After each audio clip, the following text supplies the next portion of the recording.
Astaghfirullah. Assalamualaikum warahmatullahi wabarakatuh. Alhamdulillah wassalatu wassalamu ala Rasulillah wa ala alihi wa sahbihi wa mawalah wa la hawla wa la quwata illa billahi wa ba'du.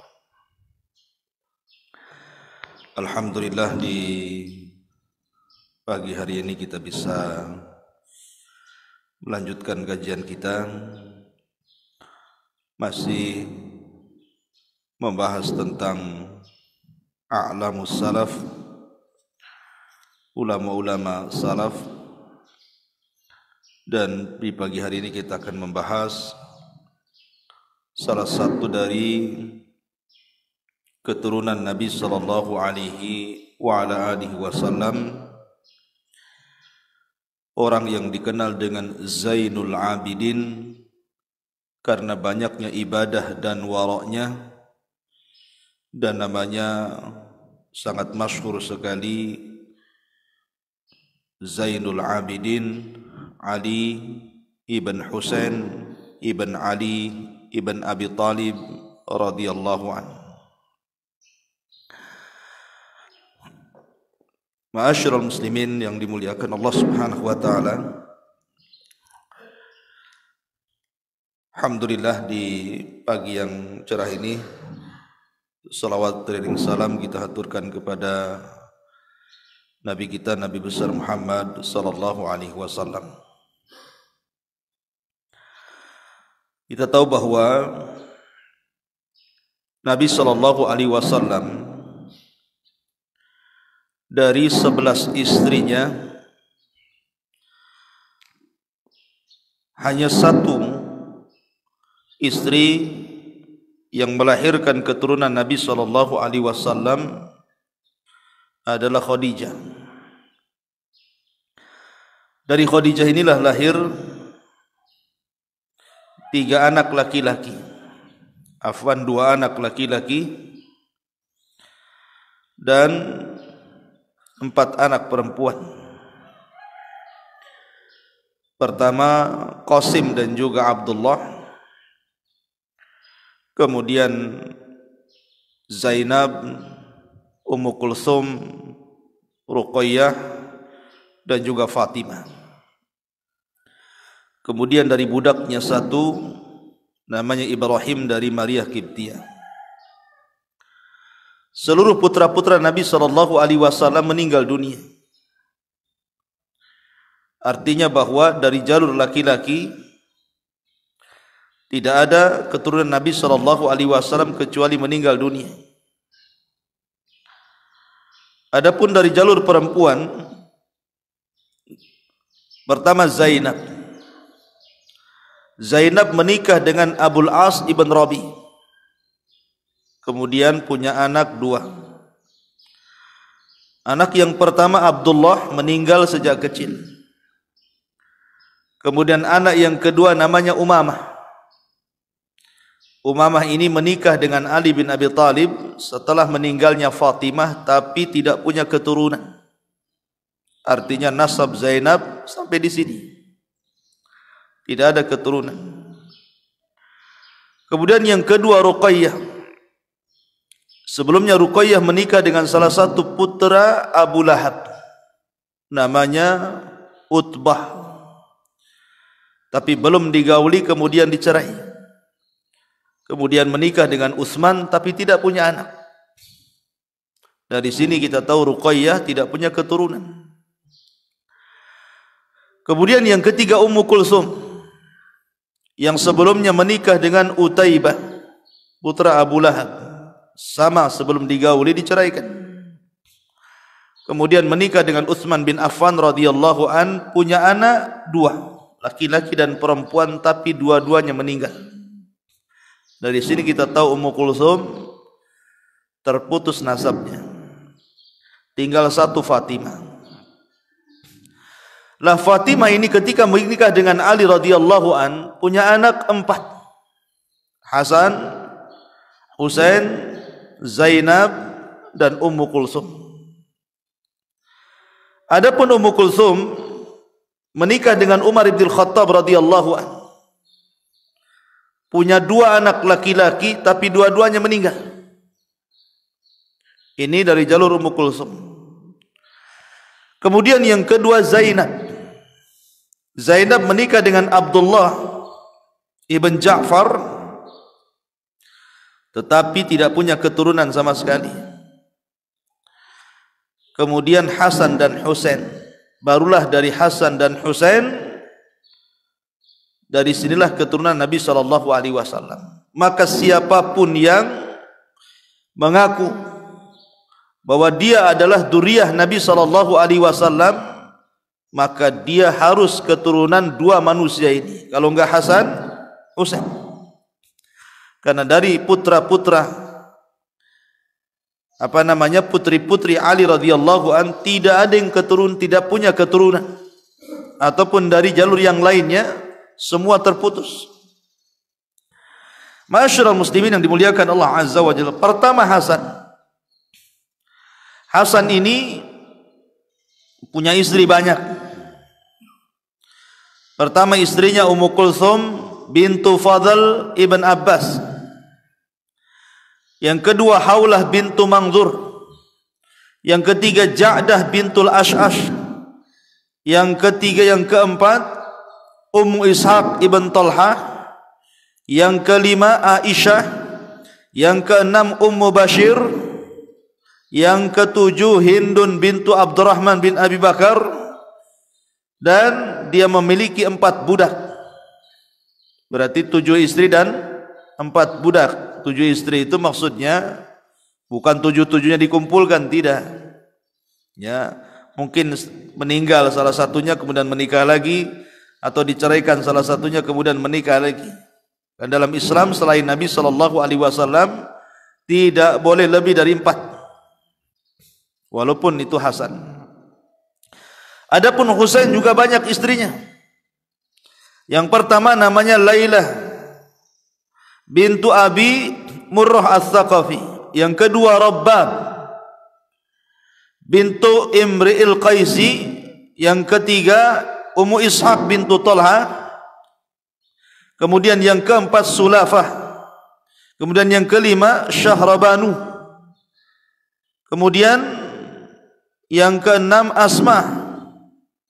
Kemudian setelahnya memiliki Ummul Walad, banyak budaknya yang di bawah kekuasaan Husain. Artinya Hasan dan Husain ini memang terkenal banyak istrinya dan banyak budaknya. Kalau ingin mencontoh Hasan dan Husain ya harus banyak istri. Ma'asyiral muslimin yang dimuliakan Allah Azza wa Jalla. Adapun anak-anaknya, dari Hasan ini terlahir putra dan putri yang banyak. Di antaranya lahir dari Hasan, Hasan namanya, anaknya Hasan juga. Kemudian Fatimah, kemudian Zaid, kemudian Ummul Hasan, kemudian Ummul Husain, kemudian Qasim, Abdullah, Abdurrahman, Ummu Salamah, kemudian Ummu Abdillah, kemudian Amr, Talha dan Abu Bakar. Ya. Artinya bahwa anaknya juga banyak. Kemudian keturunan Husain, di antara anak-anaknya adalah Ali Akbar. Kemudian Ali As-Sajjad, ini yang kita akan bahas. Ya, Ali As-Sajjad atau dikenal dengan Zainul Abidin. Kemudian Ali Al-Asghar. Kemudian Ja'far, Fatimah, Sakinah, Ruqayyah, Haula, Sofiyah. Itu anak-anaknya Husain. Yang kita akan bahas pada pagi hari ini adalah anak nomor 2 dari Husain, yakni Ali As-Sajjad. Karena banyak sujud disebut Sajjad, ya. Atau dikenal dengan Zainul Abidin. Kenapa disebut Zainul Abidin? Karena banyaknya ibadah dan waraknya sampai kunyahnya Zainul Abidin. Namanya Ali ibn Husain ibn Ali ibn Abi Talib radhiyallahu an. Ingat, semua anak-anak Husain meninggal. Tidak ada yang selamat dalam perang Karbala. Tidak ada satupun putra-putra Husain selamat dalam Karbala. Semua mati.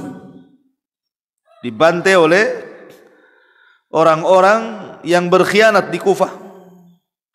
Dan tragedinya disebut Karbala. Bahkan Husain pun meninggal dipenggal lehernya, dipisahkan antara kepala dan badannya, sehingga menjadi khilaf dari kalangan Syiah kepalanya Husain ada di mana sampai hari ini.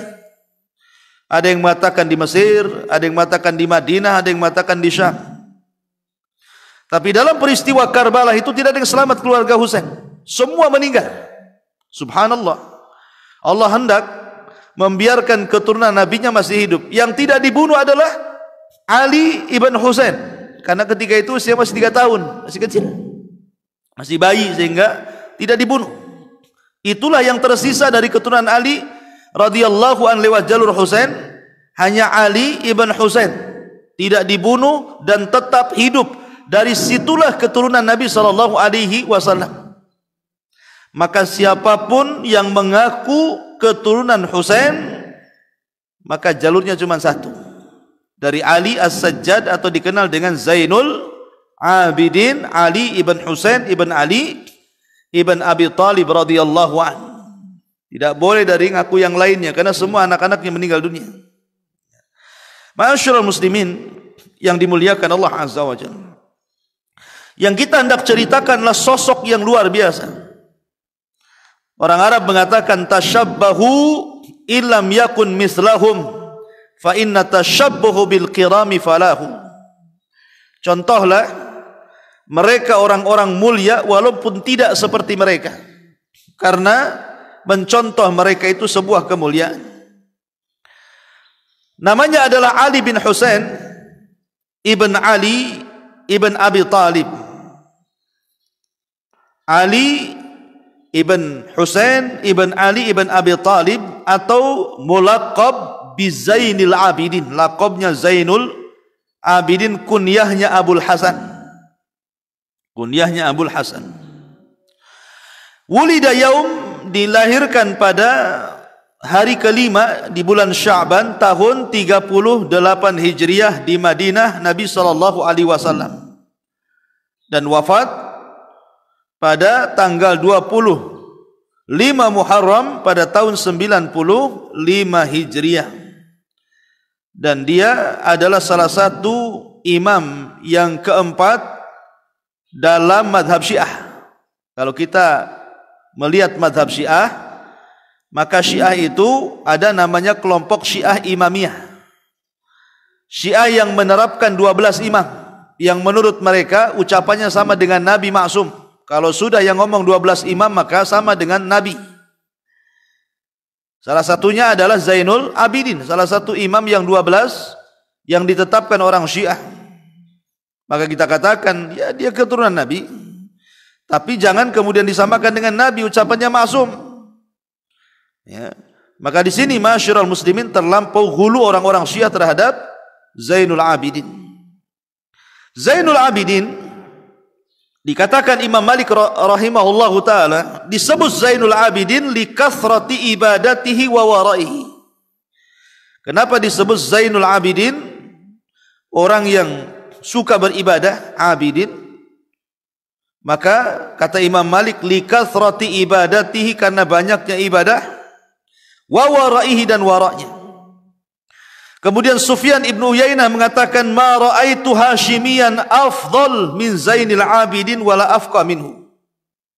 Aku tidak mengenal keturunan Hashim, maksudnya Bani Hashim, yang lebih afdal dibandingkan Zainul Abidin, dan tidak pula lebih faqih dibandingkan dia. Dan Imam Syafi'i mengatakan afqahu ahli Madinah, tidak ada orang yang lebih faqih, lebih kuat hafalan fikihnya, cerdasnya, melebihi Zainul Abidin. Masyaallah muslimin yang dimuliakan Allah Azza wa Jalla. Adapun ibunya, ikhwan, bahwa di zaman Umar bin Khattab, Umar itu kan menyerang Persia.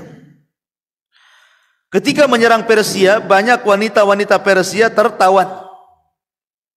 Ada 3 wanita Persia, semuanya cantik, tertawan. Kemudian diambil oleh 3 sahabat.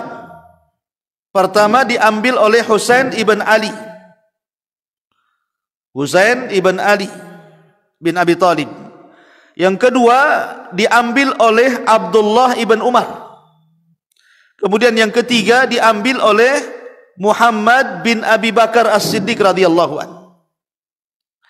Lah dari keturunan Husain dengan budak Persia ini lahir Zainul Abidin. Jadi ibunya budak. Ibunya budak, ya, tetapi bapaknya adalah keturunan Nabi SAW, Ali Husain ibn Ali. Ya, ibunya budak, lahirlah Ali bin Husain atau dikenal dengan Zainul Abidin yang kita kaji. Kemudian dari Abdullah bin Umar dengan pernikahan dengan budak tersebut lahir Salim. Salim maula Ibnu Umar. Kemudian dari keturunan Muhammad bin Abi Bakar lahir Qasim. Tiga-tiganya menjadi ahli fikih Madinah. Tiga-tiganya nih, ya. Baik Ali ibn Husain atau dikenal dengan Zainul Abidin, atau Salim maula Ibnu Umar, ataupun Qasim maula Muhammad bin Abi Bakar, semua menjadi ulama fikih kondang Madinah. Tiga-tiganya jadi rujukan para ulama di zaman itu, ya. Terkadang nasab itu tidak menjadi sebuah kebanggaan, walaupun ibundanya budak tawanan, akan tetapi anak-anaknya menjadi ulama besar. Salah satunya apa? Zainul Abidin, Ali ibn Husain ibn Ali ibn Abi Thalib. Imam Zuhri mengatakan, ma ra'aitu qariban qad min Ali bin Husain, ma ra'aitu ma ra'aitu qariban qad min Ali bin Husain min al-hifdhi wal fiqh.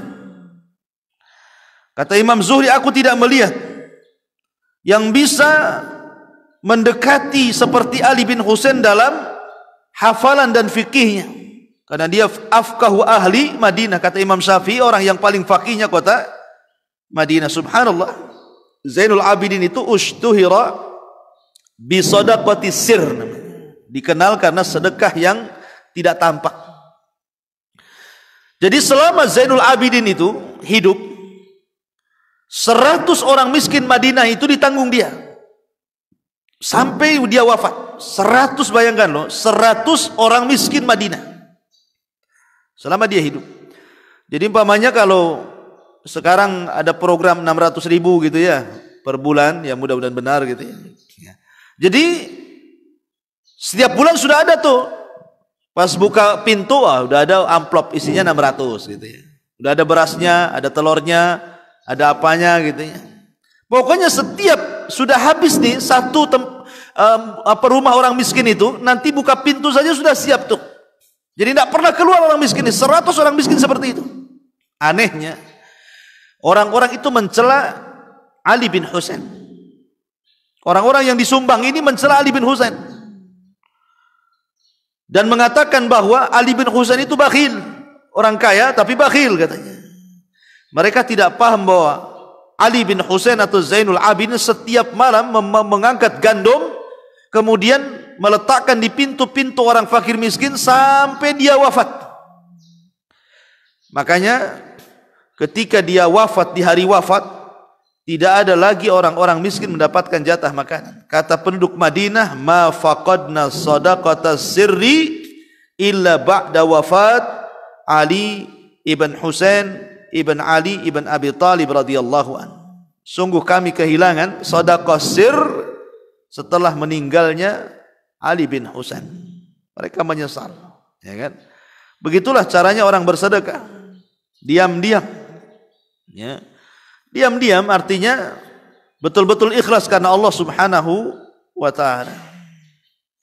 Karena banyak orang yang bersedekah itu, ingat sering saya katakan, sedekah itu bisa gagal gara-gara 4 penyakit. Gara-gara 4 penyakit orang bersedekah itu tidak berpahala. Pertama, riya, sudah jelas riya. Yang kedua, sum'ah. Yang ketiga, adzan, ya. Kemudian yang keempat, alman. Nah, ini 4 penyakit sedekah. Pertama, riya, ma'ruf lah riya. Baik riya terang-terangan atau riya kepancing bahasa saya. Ya. Kemudian yang kedua sum'ah, karena ingin didengar, sedap kalau orang lain mendengar. Sedap kalau orang lain mendengar. Seperti orang yang bersedekah nih, kemudian diceritakan, saya sudah sedekah sama Jabal Uhud sekian. Kemudian orang ini mengatakan, jangan kasih tahu saya yang sedekah ya. Kemudian ada orang dengar bahwa anda ini bersedekah, diceritakan kepada anda kemarin habis dari Jabal Uhud. Oh rupanya antum sedekah ke sana ya. Nah, terus kenapa? Iya, Ustaz Soleh cerita. Nah, terus ada Bu Merah cerita enggak? Oh iya cerita. Jadi dikejar pertanyaannya dan merasa sedap kalau seandainya mendengar amalannya itu diucapkan orang. Itu namanya sum'ah. Kemudian azan karena menyakiti orang yang disedekahi, dia sedekah malah kemudian nyakiti. Diambil lagi sedekahnya.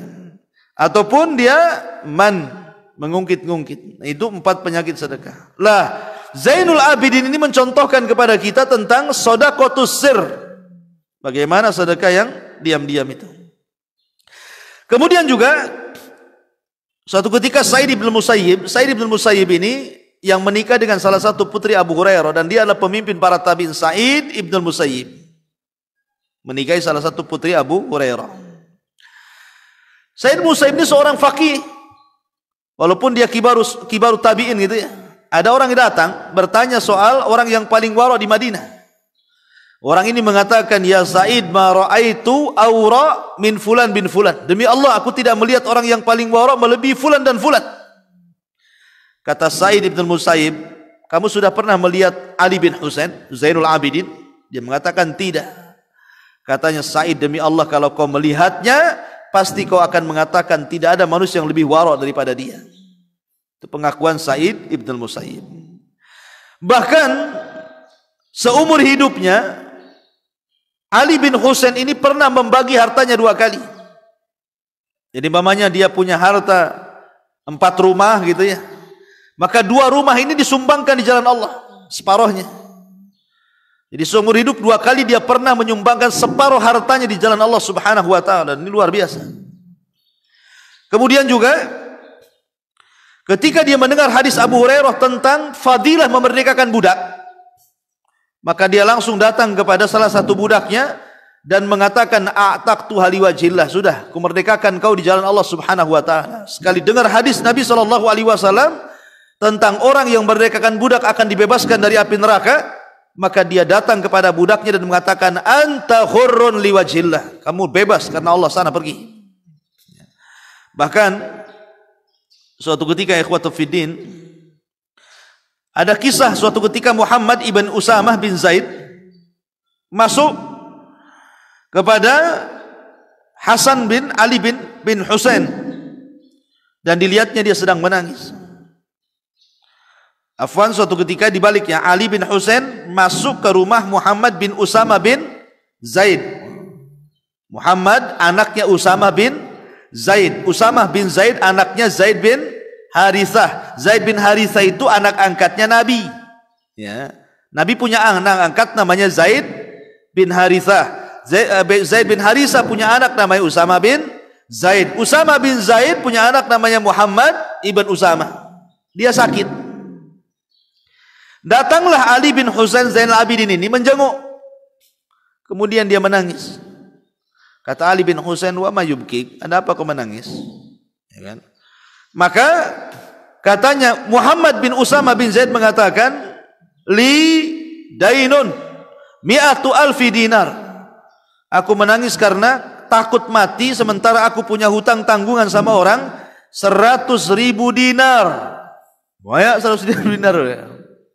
Katanya apa, Ali bin Husain, sudah, tenanglah dirimu, aku yang akan melunasi hutang-hutang.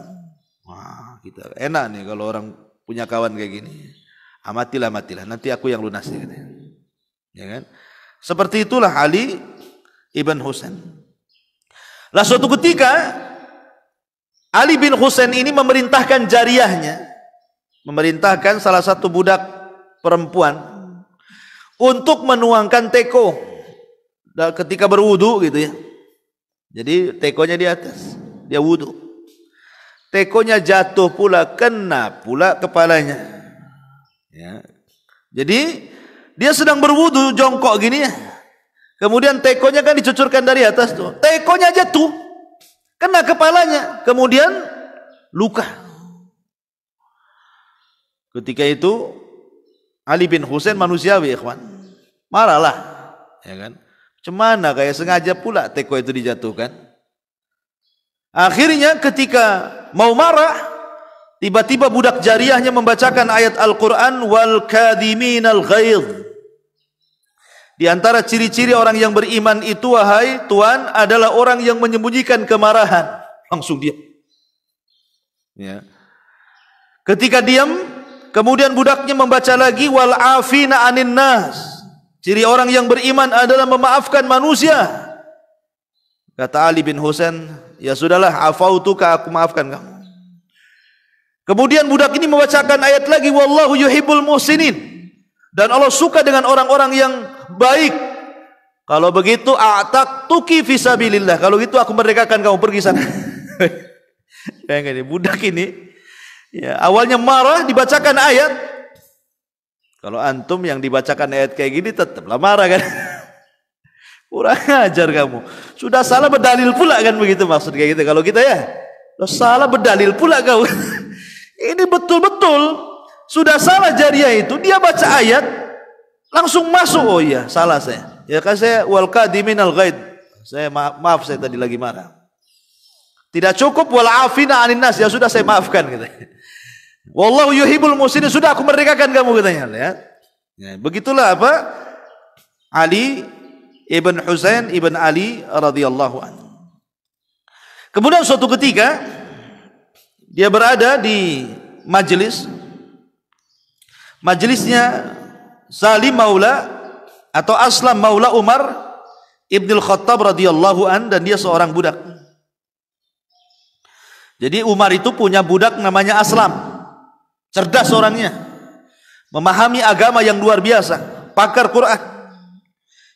Lah, Ali bin Husain ini salah satu gurunya adalah budaknya Ibnu Umar, budaknya Umar bin Khattab.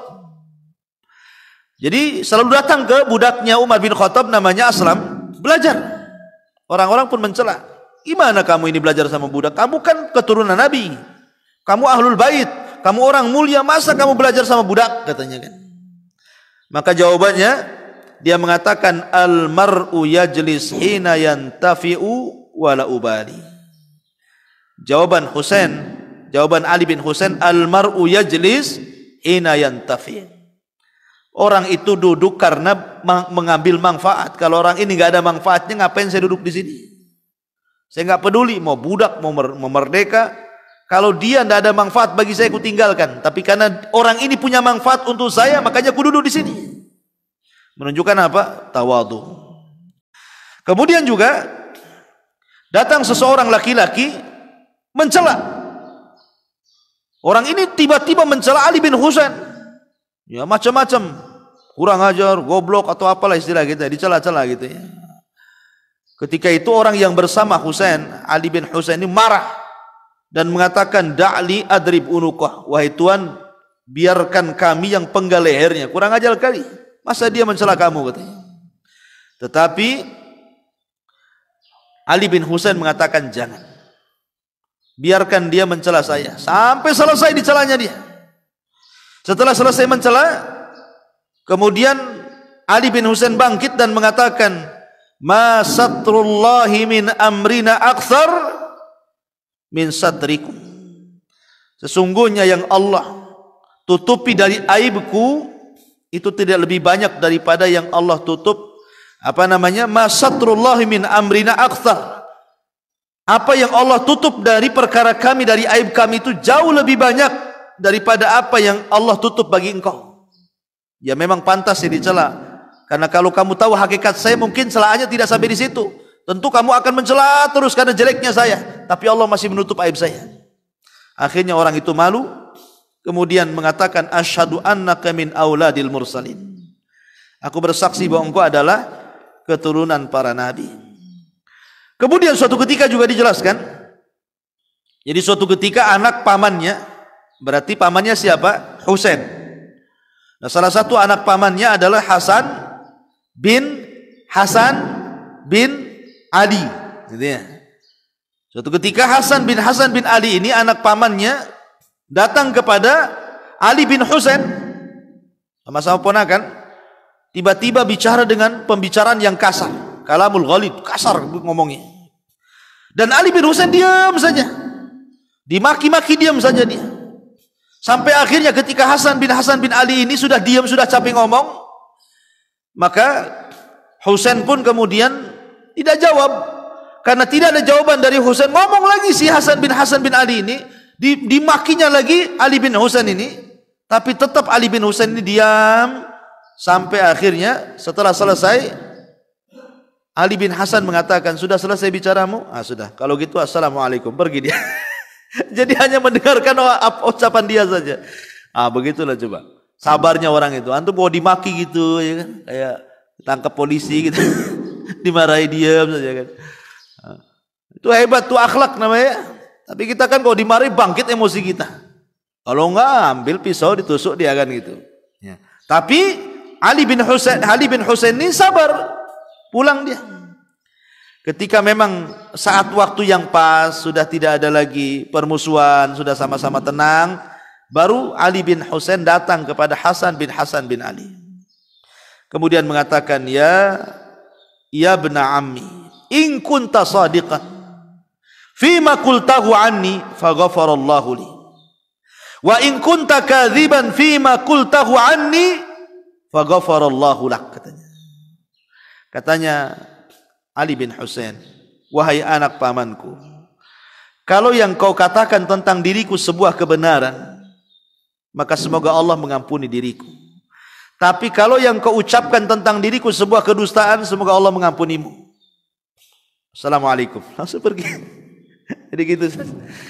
Jadi nggak dibalas gitu ya, malah didoakan gitu. Ya. Jadi kalimatnya singkat tapi isinya doa. Itulah akhlak daripada Ali bin Husain. Bahkan Tawus menceritakan, aku ketika tawaf, kata Tawus, aku mendengar ada orang menangis di Hijr Ismail. Kemudian aku lihat rupanya Ali bin Husain Zainul Abidin sedang menangis, kemudian merendahkan dan berdoa, ana abiduk, ana miskinuk, ana sailuk, ana fakiruk. Itu yang saya dengar. Saya hamba sahayamu ya Allah, saya miskinmu ya Allah, saya orang yang meminta kepadamu ya Allah, saya orang yang fakir kepadamu ya Allah. Betul-betul dia merendah di hadapan Allah. Katanya, apa tahu sungguh aku mendengar kalimat itu dari Ali bin Husain, maka aku terapkan dalam doaku, dan tidaklah aku berdoa dalam posisi sulit melainkan Allah lapangkan semuanya. Luar biasa apa namanya Ali bin Husain. Afwan sudah jam 6 ya. Ini masih banyak tapi saya harus ngisi di radio. Subhanakallah bihamdika asyhadu an la ilaha illa anta astaghfiruka wa atubu ilaik. Allahu ta'ala alam. Assalamualaikum warahmatullahi wabarakatuh.